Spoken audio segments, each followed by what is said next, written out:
total of 727 houses were damaged, with 21 totally damaged and 706 partially damaged. So, makikita po natin figures, 21 and partially 706 houses. So ito po yung mga infrastructure na nasira naman po, facilities and infrastructure reported. Meron po tayong damage to protection sa Dumulandan and Balangagong Road, nasa amounting 21 million. And for damage to protection, so erosion and structural cracks for roads, Pangapisan North, Baywalk Road, nasa 91 million. And for poblasyon, Nalibok, Pangapisan North, accredited silted drainage canal, or creek and road due to storm surge, yun po yung naranasan po natin sa Miguel, meron po tayong 10 million. Next.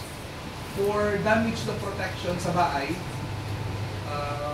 sorry, meron tayong technical problem doon sa nasa 187 million. For damage structure for Alvear 2, poblasyon, bridge deck, nasa 1 million. Deteriorated asphalt road, Bahay, Dulag, Pasig, Kibaon, Tumbar, Rosario, sa 51 million. Next. Another one, damage road, Bahay, Dumalandan Road, 22 million. Damage road, poblasyon, Valcasiano, Hibiris, 4 million. So for school building naman po, ayan, damage gutter and roofing, and damage building foundation, meron tayo sa Libsong East and Tumbar, 600,000 yung isa, 5 million. For government buildings and structural damage sa Manipok Daycare Center, nasa 3 million. And government buildings flooded, Dumalandan West Daycare Center, nasa 50,000. For damaged window sa government building natin, sa Pangapisan North, Angkor, Multipurpose Hall, nasa 50,000. For the roofing, Pangapisan North, Limang Tourism Center, 250,000. Damaged roofing walls and fixtures, Poblasyon Lingayen Municipal Hall, nasa 100,000. So, sa damage window and government buildings, sa Estanza, Barangay Hall, nasa 5,000. Sa Bangan po, is 5,000. Roofing for Pakandanan Multipurpose Auditorium, nasa 20,000. Next.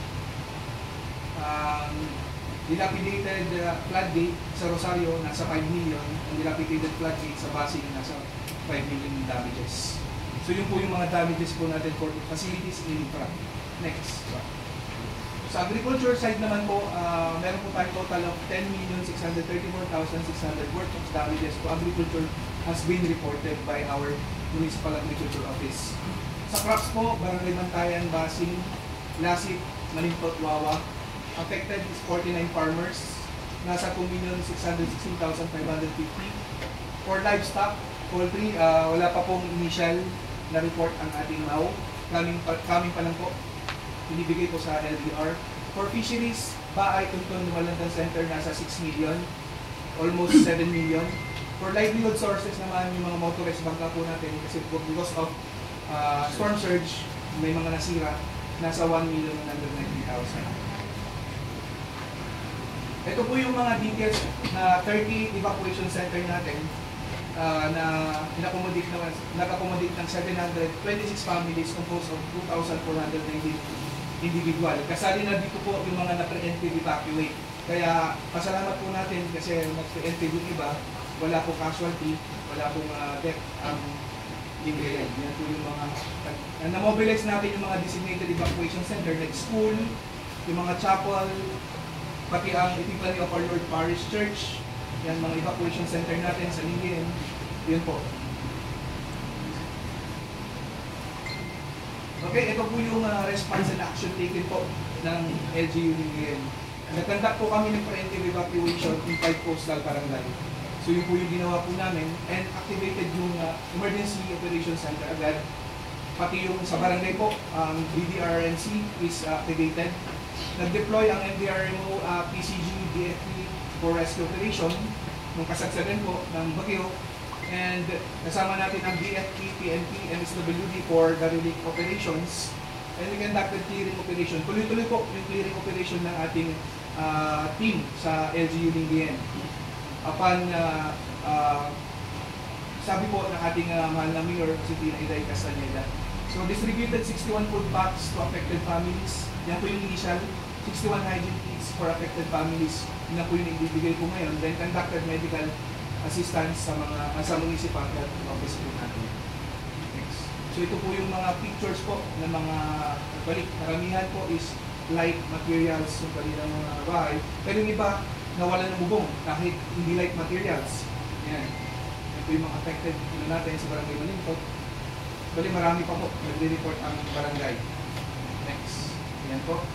Nabaha. Ito po yung sa kaliwa po natin, yung sa taas, yan yung preemptive evacuation na ginawa. Kaya hindi po natin pinabayaan din yung mga pet po.